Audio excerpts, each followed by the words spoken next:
Okay, so I find something very fascinating that I've seen in my own journey as a caregiver, and it's the whole aspect of the fact that we don't call ourselves caregivers. It is the number one thing that every single organization, solution, expert, doctor, caregiver will say is that people don't call themselves a caregiver. And if you don't call yourself a caregiver, then that is one of the biggest roadblocks from getting the support and help you need. Because if you don't name yourself something, you're not going to be looking for it or responding to anything because you don't identify yourself as that thing. And so I was very much like that when I was caring for my mom. So I totally get it. My mom had pancreatic cancer, as we know, for 7.5 years. That is a long time. And I don't think a single time I called myself a caregiver. I was just her daughter. She was the most amazing mom. I love and miss her every single day. And when she was going to her treatments, when she couldn't eat, and I had to try 5 different recipes to feed her just so she can eat because chemo makes everything taste so metallic. When I was driving her all over to all these different doctors, when I was just sitting by her, I was just doing what a daughter would do or anyone that would love that person. And it was just being a daughter. And when I talk to doctors or nurses or social workers, they say, well, who are you? It's like, she's my mom. I'm her daughter, period. And I think because I felt that way and it's very real, I did not know it existed for help. I didn't search for anything. There were probably signs and brochures all over in my life as I walked through the halls of these hospitals and offices, but I didn't see it because I wasn't looking for it and I didn't identify at all with that name, caregiver. Now, fast forward to now, years later, where I am caring for my 82-year-old dad who has congestive heart failure. His heart is pumping probably at 10%. He was just in the ER 2 weeks ago. It was hectic and crazy. He's now living with us. He doesn't want to live with us because he feels like a burden, like all those dynamics. We're trying to figure out the finances, just where his will is. His house got flooded by the hurricanes that happened in the East Coast. And so this Saturday, we're all driving down to clean out his basement, which has their decades worth of stuff. And I'm saying all these details because I'm sure anyone that would be listening or I'd be talking to can resonate with those details. This time, I call myself a caregiver, not only a caregiver, but a primary caregiver. And so when he was in the ER, and this was like a pivotal moment for myself, got the call. He got into a car accident. He's in the ER. I'm rushing around. It's raining. I'll never forget it. I was crying in the car. And I go in, and before I even see him, the nurse practitioner comes up to me and says, are you with Sang Nem, like my dad? And I said, yes. He's like, oh, are you the daughter? I'm like, yes, I'm the daughter. I'm also his caregiver. And I remember that moment when I said that, and I was like, oh my gosh, where'd that come from? But I remember wanting to clearly communicate to this person who's navigating my dad's care that I am not just a daughter that just showed up, that I am his caregiver. Like, I know what is happening. I know what he ate for breakfast that day. I know what state he was in. So when you're telling me that all of a sudden he's not lucid and he's, all over the place, like, I can tell you what happened 5 hours ago. And so I wanted to clearly communicate it, but it was something that I just blurted out. And then it continued, like when they were giving him all the tests, trying to figure out, because he had a fever. And so he was physically okay from the car crash, but he just, there were so many things that were happening, and they were just like, just like any kind of ER protocol, you have to check until you see a source of something that you're seeing. And having a fever is a big deal. Like, is there an infection? What is it? Is it COVID? Like, all those tests.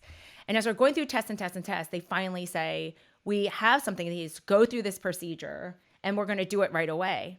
And I said, okay, well, what are you doing? And they started explaining it, and they said, but, we'll just get him in. I'm like, hold on. And again, what blurted out was, hold on, I am his primary caregiver. And what you need to know is that his heart pumps at 10%. And in the past, we have not been able to do certain procedures of which he had to go under anesthesia because his heart won't be able to handle it. And so if you don't understand that as you're working through this frantic care plan, he could die from that and not even the procedure or whatever's causing it. And so you need to know that. And I remember being so adamant. The second, and then so I remember being so adamant, and I remember them looking at me and saying, wait, what? And I was like, yes. And he met with Dr. Garrett, and 4 months ago, going through all of that. And then so they looked at me and said, oh, okay, that's really good to know. 2 hours later, they said, okay, we need to actually transfer you to this different hospital because it's too risky to do here. And I was like, what do you mean it's too risky? And they were like, well, you're right. He has this heart condition. And what we don't have is all the resources just in case anything happens.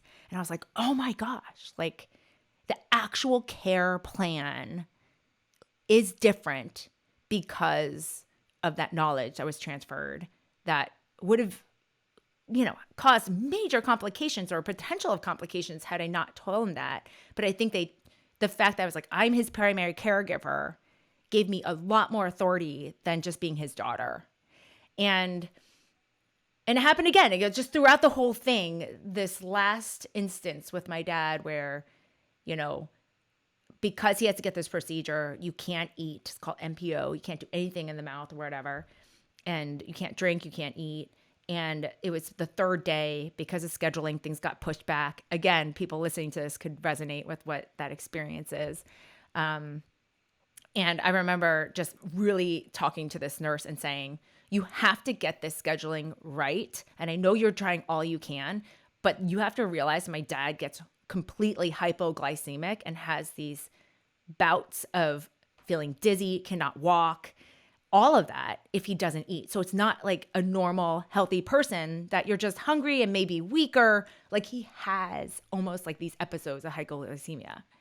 And so in the same way, I said, I'm his primary caregiver and I know that this happens. So we need to make sure that we prevent that. And of course, she kind of said, okay, we'll put sugar in his drip and like all this stuff. And then she advocated for us then to make sure it was scheduled or if it's not scheduled to know as soon as possible so he can get something in his belly. So I say all of this to say, when I think about this lack of ownership of this title that we are so reluctant of giving ourselves, caregiver, I think a couple things come to mind. It's like, well, one, acknowledging that all these titles that we give ourselves are all roles in our life. Okay. So if being a mom, being a student, even in our job roles, I'm a marketer, all of these titles we give ourselves are roles that actually quite change in our lives, right? And we so often root ourselves and identify ourselves with that role as our sole identity. But it's like transient, right? And when you think about it that way, then you think, okay, well then what does that title mean? So if I say hi and you've never met me before and I say, hi, I'm a mom of 3 kids. I'm a mom. You immediately know that because I called myself a mom, that I have these additional responsibilities that I have to take care of, right? Everything from what they eat, their nutrition, activities, their education, buying them clothes, cleaning their clothes, all of those things that come along with motherhood. By just saying, hi, I'm a mom, you already know that there are all these other things. You can kind of predict what goes on in my life on a daily basis, right? And so I think when we don't call ourselves a caregiver and we just call ourselves a mom or a daughter, what we leave out is what that name and title even signifies. Like a caregiver, similar to the way we say a mom A caregiver is taking care of the medication, making all the appointments, making sure they have the nutrition, doing all the rides, all the emotional care. And these are additional responsibilities on top of this relational role that we have with the person that we're caring for. It's additional, it's on top, it's more. My days look different. So being a daughter to my dad can be like, we have dinner, we share a glass of wine, we talk, I'll buy him a present. Being a daughter and a caregiver for my dad is everything I just said, but on top of it, making sure he saw his medication, all the things I just rattled off that a caregiver comes with, right? And then on top of that, a caregiver for what? A caregiver with a type of condition or an age. All words mean something. I was a linguistic anthropologist. Not really. I studied that. I love that. It is the core of what I wish I could always be. But what I learned from that is like words mean something.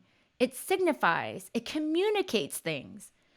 So we have to call ourselves caregivers. Otherwise, we're leaving all these other aspects of what we do in our day and this role and all these responsibilities out.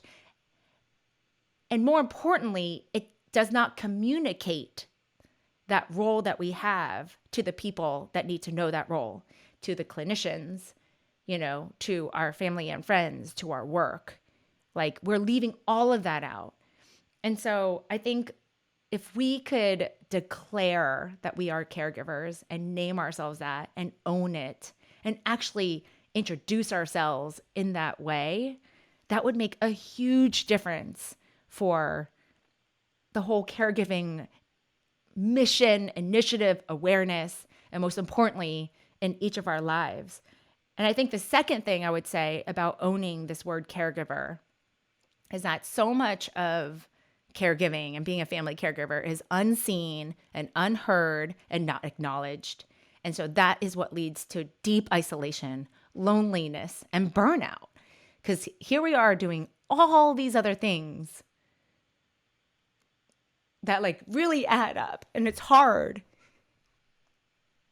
And we don't even acknowledge it ourselves because we don't call ourselves a caregiver. That's what leads to like just exhaustion on a whole other level. So if I were to have the analogy again to a mom, like when you're a new mom, everyone, you say, I have a new mom or I'm a mom of an infant. Everyone automatically is like, oh my gosh, how can I help you? You must be so tired. You must not be getting a lot of sleep. Like we already know in our culture, like all these things that come with just saying young mom or a mom to a young child. And so, and even though you're exhausted and nothing's going to take away from the fact that the baby won't sleep through the night and all that stuff, like no one could really take that away from you. But the acknowledgement makes such a difference that people see you going through it. And in the same way as a caregiver, the lack of acknowledgement of all of that, even from my closest friends who mean well and I love them and I wouldn't be here without them, or even my sister or my brother, the lack of acknowledgement adds to the weight of the burden and the exhaustion because you just feel like you're doing so much and it's like not acknowledged at all by anybody.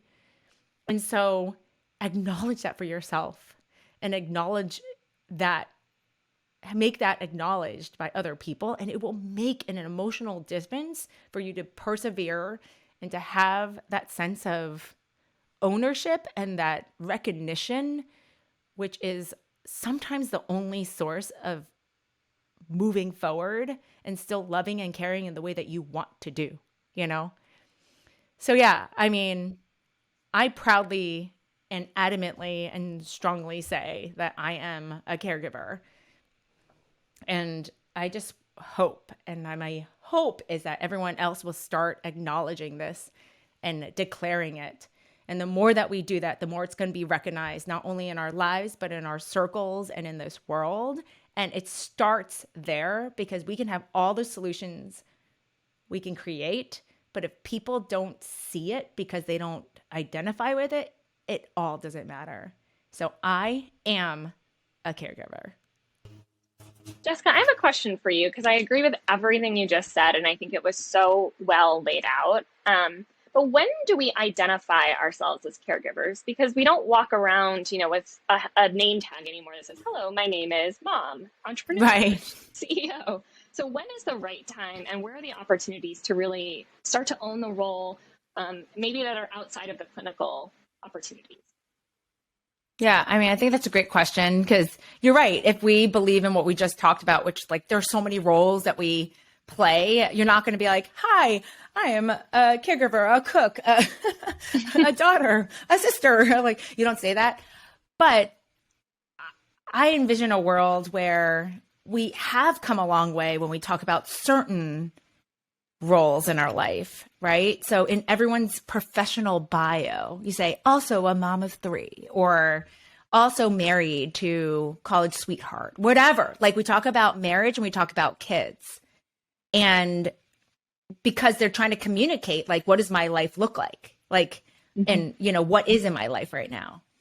And so in the same way, why would we then leave out caregiver? So I started adding, regardless wherever it is, like that also a caregiver to her dad who like, in Boston or something. So I've added it just whenever it's appropriate where I talk about other aspects of my personal life, I add that because that is about me, right? So I think Mm-hmm. if we can get to that point, I know with this other caregiver, like, one of our caregivers on the Ionica platform, I remember she said a big moment for her was work bios when everyone's just kind of doing introductions to a new teams. And they did a blurb. It had nothing to do with caregiving, but she said, and a caregiver for my husband. And so I think that's like when it's appropriate. Of course, everything else is contextual. Obviously, when anything happens, whenever you're in a context of care or providing care. But I think the bigger cultural change is, what we just talked about. Yeah, I was going to ask about the reaction to labeling yourself or introducing yourself that way. So in the clinical setting, like you talked about, it was pretty immediate, like I'm a caregiver and now you have the context for what I'm about to say. But how do people in non-clinical settings respond to that label? Yeah, so that's a great question because then even from what we just talked about, there's a different dynamic when it's written and it's like a written bio. And then it's a different dynamic if it's like, "Oh, meet my friend Sasha." And it's like, "Oh," and Sasha says, "Oh, hi, I'm a caregiver." But then I also wouldn't be like, "Oh, hi, I'm a mom," right? So I think it just basically, I think when it's more live and you introduce yourself in non-clinical settings, again, I guess my entry point would be, am I introducing myself and talking about like what I do, what my family looks like? So if I were to say, "Oh, so what do you do?" I was like, "Oh, I'm in a startup." "Oh, great. Do you have kids?" "Oh, yeah, I have 3 kids." "Oh, and I also care for my dad who lives with us." So it's basically like when you're talking about that aspect, let's just include it. But right now, people don't even include it in that, so it goes it goes so hidden. So, We I got a mean, that would be an comment. amazing change. We got a comment in one of our recent webinars that this woman felt like the idea of thinking of this as an additional role on top of being a parent or a daughter was really huge for her. Can you talk a little bit about that, like recognition and what it means for the caregivers, like framing of their responsibilities and how they might approach the situation? Yeah, totally. I think seeing it as an additional role, especially, I think a confusing thing is actually when you're a parent and a caregiver, because so much of that word parent and that role is caring. Like being a parent, it means that this person, like you're the guardian, you are the caregiver and the source of care for this child who cannot care for themselves, right? Fully. And so that's the most confusing thing. So it's not surprising that someone commented on that. But when you're a parent, there are also some normal parenting, or I wouldn't say normal, there's no norm, but there's some typical, I would say, parenting responsibilities that come with that word parent, right? It's like, like getting food on the table, driving them, making sure they're healthy, educated, that they're feeling loved. But what not all parents do, if you're a parent and a caregiver, to a child with either special needs or cancer or anything like that, or any kind of chronic condition, is, oh, I give her an IV drip every single day. We go to the doctor 10 times a month. I have to prick her finger to check her blood sugar levels.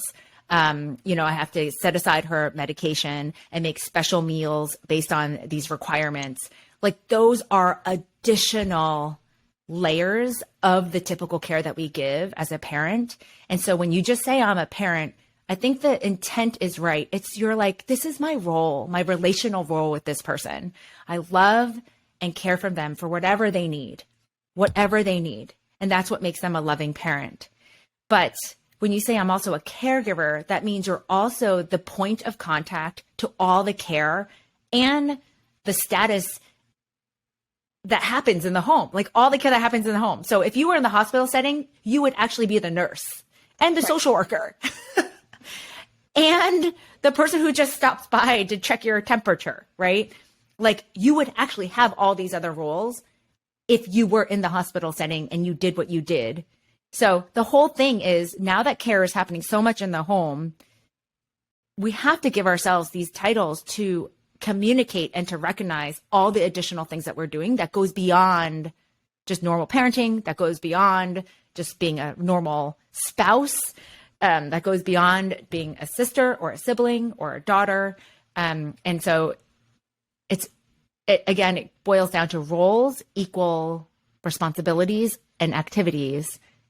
And so, naming it makes a huge difference. I think it's so interesting because we talk a lot about like the social determinants of health and the impact the non-clinical part of life has on the patient's outcome. And, when you were just talking about just being a mom and just, delivering food, but when you're caring for a child or a parent or a spouse with special dietary restrictions, like, you're actually the extension of the clinical team. You are actually making sure 100%. That the care plan gets administered, even like rides to and from appointments. Like, we always focus on the treatment cycle or the appointment, but and we don't budget for the fact that somebody has to get to and from it safely, that they have to have, a high enough immune system to be able to even go to the treatment, or that you may have to start making 2 to 3 separate meals a day for your entire family. How do you think we can change our thinking around all of those aspects of care such that we start to recognize that they're actually part and core to the clinical treatment? I mean, you are completely spot on. I think your question is a good one, is how do we actually move that forward? And so as a tech entrepreneur, or as someone that thinks that way, but I do see it, like, if we could really map out like the person's journey, so if someone could map out seriously in the way that we do with our product screens, and really put, okay, got chemo treatment. What do they do next? What do they click on next? Where do they go? And then what aspects happen in order for this then fork to then get the next treatment or not? And what are those factors or levers? It would be completely 100 million% clear that the non-clinical aspects of care make the care happen or not. Right. So very clear examples. Like, I remember the doctor refusing that my mom would get her next chemo treatment, which is the treatment to kill the cancer. And I was like, why? Oh, she lost too much weight. Oh no. Why did she lose too much weight? Because her taste buds are all off and she has no appetite and all these side effects. Oh, but you need to get 65 grams of protein in her every day. Wait, hold on. She is not eating a Delmonico steak here. She takes 5 sips of anything. Like, how do I do that? But when I didn't do that, and I didn't know how to do that, which happens in the home, and it's not medicine, it's not pharma, it is food. Like, I didn't know how to get 65 grams of protein into her body so she can get the next treatment, which she got refused. Like, that is non-clinical aspects of care. Totally. Right? And so I was like, wait, then show me. And then I had to discover protein powders and protein syrups and all these smoothies. So when she takes 5 sips, it's as close as the 65 grams of protein that she could take. Very clear example. How long did it take you to find and figure that out? Like, what was your process in, like, I mean, I can't imagine the countless hours that you spent researching, trying to find it, trying different things. Totally. I mean, it was like a mad rush to find it because when she got refused, and then as a caregiver, I was like, oh my gosh, well, but what am I supposed to do? But I really realized the importance of my role Right. in her treatment. And I'm like, Yep. I'm not a dietitian. I'm not this. So we tried to find a dietitian, and the dietitian actually recommended like a protein. I don't even, it's like a paste, like it's a protein, almost like peanut butter-ish kind of thing. It's very thick syrup. And then these other protein shakes and all of that. And so it was like a mad rush trying to figure it out. Another aspect was I was just like, this should be like readily available to people. Like, it's just knowledge. Like, why did I have to then go to a dietitian, drive over there to find them? I was like, this stuff is available. So that's another passion, is like to like make some of this accessible knowledge Totally. like available to everybody. But yeah, I mean, it was a lot of that. It was testing in the kitchen. But there are supplements that are out there, and that's like the core of Ionicare too. Like, our drive is like, there are things out there, but it just isn't like put in front of us in an easy way. Yeah.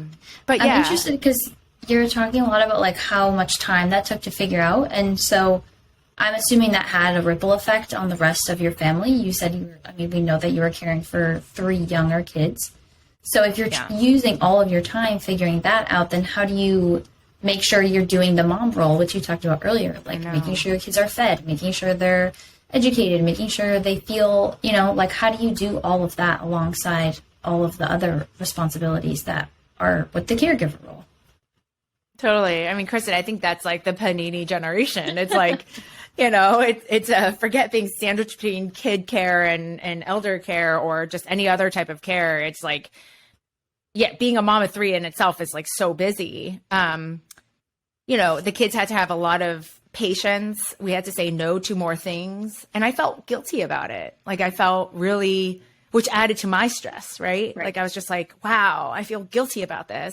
As I was researching, I could have been either interacting with them or researching things to further their education and enrichment or basic stuff. And so it definitely is like this split aspect. I always think about caregivers who are caring for people with chronic long-term conditions.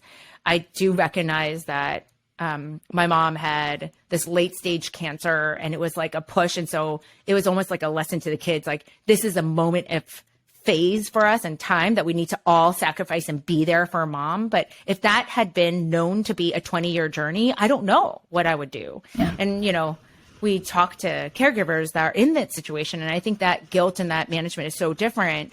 But yeah, it's a lot. But if a lot of it was like researching and knowing options and just having someone to like process things through with, and so again, that's why a lot of our solution does that, is because we're like, that would help so much, and then give me back some time to then fulfill my other roles that are equally important to me. Right. Yeah. Like you could say, I need to focus this week on making sure my mom gets enough for her next chemo treatment. So I'm going to need meals for dinner because I can't cook for the kids. And then you can be very specific about what you need in order to fulfill the caregiving role when you can't balance both at the same time. Yeah, totally. No, for sure. That goes beautifully into the 3-day rule, which is another topic. But like balancing, where your attention is and your efforts, and how do you keep that in check, both short term and long term, I kind of like, as I've listened to you talk about all the different roles that you have embodied, I kind of have this visual in my head of a pie chart, which I actually hate pie charts, but this actually works really well, where like essentially on any given day, like you're maybe like the day that your dad's in the ER, you're like 99% a caregiver, and the 1% is mom, just to make sure. But you have a really great partner who is going to have your back and is going to make sure the kids are good. So you can be 100% focused on what you need. But then on any given day, that scale or that pie chart may look different. Is that fair articulation? For so sure. If that's fair, what is the role that always falls away first when things get hectic? I think what typically falls away, at least in my situation, so there's like different contexts depending on who you're caring for. But what tends to be the first is typically your marriage. It's your spouse, if they are healthy, if that's not the person that you're caring for, because they're self-sufficient. You tend to say, this is a phase, it's a phase, it's a phase. They'll be fine. We're fine. And I think that's dangerous for sure. And I've learned that the hard way before, and we have to recalibrate. I think the other thing is I think even before your spouse, it's your friends in your social circles. Like you're like, I don't have time, I don't have time. They should understand. And that it adds to the loneliness, and it adds to the burnout, and it adds to your lack of support system when you need them. And fulfillment, because like even caregivers, some caregivers tend to be also the best supporters for other people because it's just in their nature. They know how to help. And you're like, what? You have your own stuff. But you're like, but I get it. I get what you're going through. So if I can do one meal, I can do that for you. And so without that social interaction, it also, adds to all of the burnout and everything that we said before, because you're also lacking this other outlet of giving and receiving. And so how do you build support? Like if the first puzzle piece to follow is either your partner and or your friends, but those are the people that actually want to show up, how do you actually go through the situation, identify yourself, identify the responsibilities, but not let the people that are only able to show up kind of fall out of sync? So that's the perfect tee up for the 3-day rule. It is. I mean, it really is, Dr. We always talk about this. Give a teaser for what the 3-day rule is. Okay. I know. Yeah. That's why I'm hesitating, because I don't think we have time to go into it. It's probably a whole other conversation. But it's a perfect tee up to that conversation, because that's what happens. Exactly. Like things fall off because you're so focused on the urgent, immediate emergency, or what you think is dire, which tends to be in this situation, health, not health, life, death, right? And then nothing can compare to that. Like a piano lesson will never compare to that. Right. So you'll just like always say, we're going to cancel that. But that in the long run is not great. So the teaser to the 3-day rule is it gives kind of a structure to make sure that you are focusing on, well, first you identify what your priorities are and who are important to you and what is important to you. And then it gives a structure of what addresses the immediate, but don't forget about the bigger picture long term. Because what happens, especially with caregivers, is immediate will always win. But then you look back and say, how did I get here? My marriage is broken. I have no friends. I'm completely burnt out. I'm completely isolated. I'm so depressed. And I'm bitter. And because you look back at the 3 years and without any of these structures, you're like, I've lost everything. Now I am only this role and I have no other roles. Right. And that is not a healthy thing. It causes so much bitterness because it's so hard and unseen. And so to prevent that, the 3-day rule gives a structure to say, where are you spending your time? And how do you check in with the people so you can always recalibrate that pie that you're referring to? Right. So it's like a checkpoint. I Am Not Alone Care podcast. Next time.